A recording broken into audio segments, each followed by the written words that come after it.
Eh bien, salutations, bonjour ou bonsoir, peu importe qui tu es, j'espère que tu vas bien. Bienvenue dans ce podcast Cinémoi.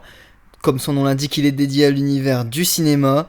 Aujourd'hui, dans le premier épisode, nous allons parler d'un film italien sorti récemment au tout début de l'année 2024, le 3 janvier exactement.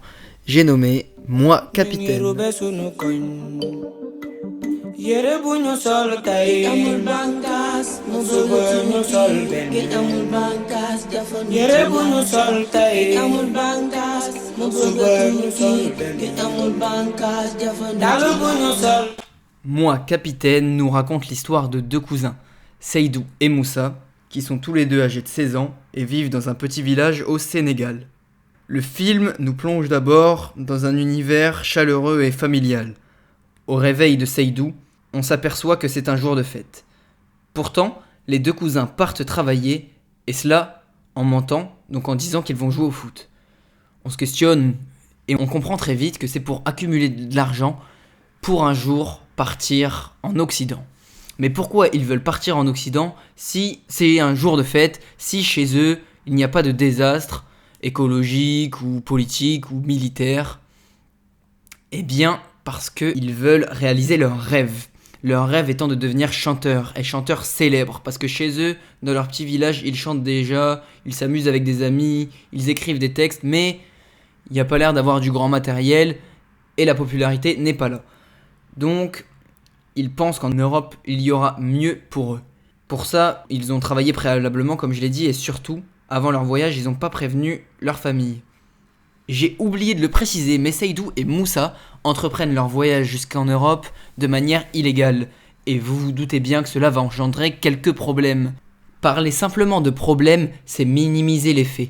C'est minimiser les 2500 personnes mortes en tentant de traverser la mer Méditerranée entre janvier et septembre 2023. C'est minimiser les risques encourus dans le film par Seydou et Moussa. C'est minimiser le fait de rencontrer des cadavres dans le désert du Sahara, d'être exploité, d'être vendu aux enchères. C'est aussi être racketté par les autorités locales. Pour les femmes, ça pourrait être d'être exploité sexuellement. En bref, on met sa vie en jeu. Et ce que je trouve fou dans ce film, et ce qui nous a tous interpellés dans la salle, dont la dame devant moi qui arrêtait pas de prendre en photo sans appuyer sur le bouton parce qu'elle avait plus de 70 ans, c'est que le réalisateur, ici Matteo Garonne, ait réussi à combiner l'immensité et la beauté du désert du Sahara et l'immonde moralité humaine présente dans le film. Ici, je vous parle d'un film, mais j'ai presque envie de vous parler d'un documentaire. On a l'impression de voir des images exclusives à l'écran pendant 2 heures. Et cette impression, elle est légitime. En fait, le long métrage, il est inspiré de l'histoire de Fofana Amara, un Guinéen de 15 ans qui avait migré vers la Sicile. Bon, je vais enfin parler de film, au vu de la carrière du réalisateur quand même. On a là devant nous Matteo Garonne qui a réalisé Gomorrah, Reality, Dogman, donc celui de 2018, pas celui de 2023, et Pinocchio en 2020.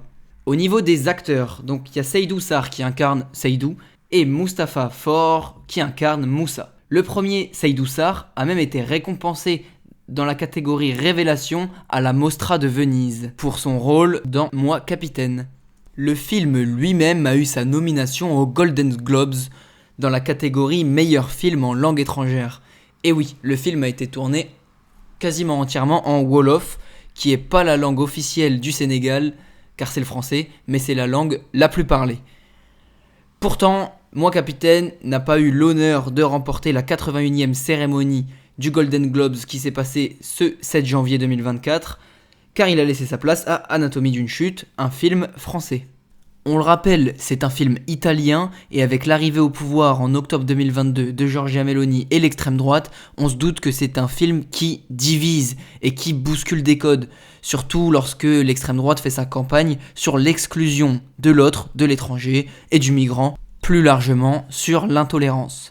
Et ouais, je dis ce que je veux, on est dans Cinémoi. Donc, encore une petite réflexion avant de vous donner mon avis, encore une fois totalement subjectif, comme ça vous faites le vôtre et on en parle. Est-ce que vous pensez que Matteo Garonne a vraiment voulu ici faire un film politique ou engagé, un film militant? Je pense pas. Ou alors, je m'explique, il ne serait pas parti de la situation de ces deux adolescents. Moussa et Seydou ne risquent rien en restant chez eux. D'accord, ils ne sont pas super riches, mais ils ne sont pas non plus dans une extrême pauvreté.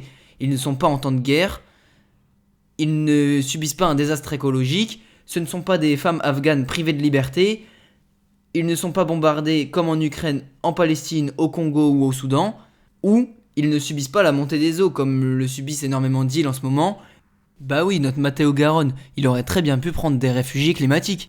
Surtout quand on sait que si l'homme ne change pas ses habitudes, en 2050, il y aurait environ 1 milliard de personnes qui seraient contraintes à migrer à cause de ce putain de réchauffement climatique. Bref, Matteo Garonne a plus voulu faire un film réaliste, nous plonger dans l'envers du décor de la traversée de la Méditerranée, et pas que, la traversée du Sénégal à l'Italie, ce qui fait un petit bout de chemin quand même. Et durant ce petit bout de chemin justement, Moussa et Seydou, qui étaient partis adolescents avec des rêves plein de la tête, presque enfantins, arrivent en Sicile adultes. Et non pas par le travail, etc., mais par leur maturité et leur humanité. Et ouais, c'est presque les seuls à avoir fait preuve de compassion, d'entraide, de respect, de courage, mais surtout d'amour. Face à la blessure, à la terreur ou à la mort, ils resteront soudés. Et c'est exactement ça qui forge l'admiration chez le spectateur. Et c'est l'effet que cherchait le réalisateur. Matteo Garonne le dit lui-même, il voulait que son film soit une épopée homérique. Et qu'est-ce qu'une épopée ? C'est un long poème où la légende se mêle à l'histoire. Donc notre film se transforme en documentaire pour passer en fiction. Et c'est là que c'est intéressant. C'est parti pour étudier la référence que fait le réalisateur à Homère. Donc Homère, c'est 2 œuvres principales. D'abord l'Iliade, ensuite l'Odyssée. L'Iliade, qui tire son nom d'Ilion, principale ville de Troie, traite des derniers jours de la légendaire guerre entre Troyens et Grecs. Mais l'épopée qui nous intéresse le plus, c'est bien l'Odyssée, car elle traite d'un voyage, et pas n'importe lequel, celui d'Ulysse. Je pense que vous le savez tous, mais petite piqûre de rappel sur Ulysse. Donc Ulysse, c'est un des principaux chefs de guerre grecs lors du siège de Troie, qui a d'ailleurs été imaginé par lui-même. Suite à cela, il repart avec 500 équipiers et 12 navires à Ithaque rejoindre sa femme Pénélope. Mais quand Poséidon en a après nous, le voyage ne peut pas être si simple. Ulysse va perdre tout son équipage et va en tout échouer sur 12 îles différentes. Ce qui est marrant et qui peut être comparable entre le voyage d'Ulysse et le voyage de Moussa et Seydou, c'est que dès qu'on quitte son chez-soi, le monde ne nous appartient plus. On arrive dans un nouveau monde, un monde qui n'est même plus civilisé. Pour Ulysse et ses compagnons, ça se passe dès la 2e île où ils échouent, au pays des lotophages, où les gens mangent du lotus, eux aussi essayent d'en consommer, et se voient effacer leur mémoire.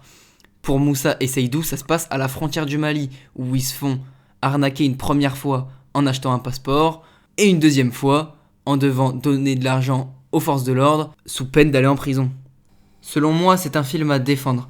Il y a des problématiques actuelles qui sont traitées, qui sont très intéressantes, des images éblouissantes, des faits qui s'enchaînent bien, peut-être un petit peu long, le film fait 2h01 exactement, mais je ne sais pas si c'est le film en lui-même qui est long ou s'il y a tellement de choses abominables qui s'enchaînent que ça en devient insupportable pour le spectateur. Par contre, même encore à froid, je reste frustré que Matteo Garonne ait choisi 2 adolescents qui rêvent de l'Europe, mais qui n'ont pas la nécessité de rejoindre l'Europe. Ça donne une image que la migration est forcément économique. Dernier point, j'aurais pensé que l'esclavage sexuel serait traité un minimum, au vu des chiffres alarmants d'esclaves sexuels en Libye. Depuis 2011, migrantes comme prisonnières devenues esclaves sexuels sont estimées à 50 000, ce qui nous fait là une triste chute. Alors je suis désolé pour l'ambiance que je viens d'instaurer, je vous conseille quand même d'aller voir le film et de m'écrire ce que vous en avez pensé. Sur ce, ciao, à la prochaine.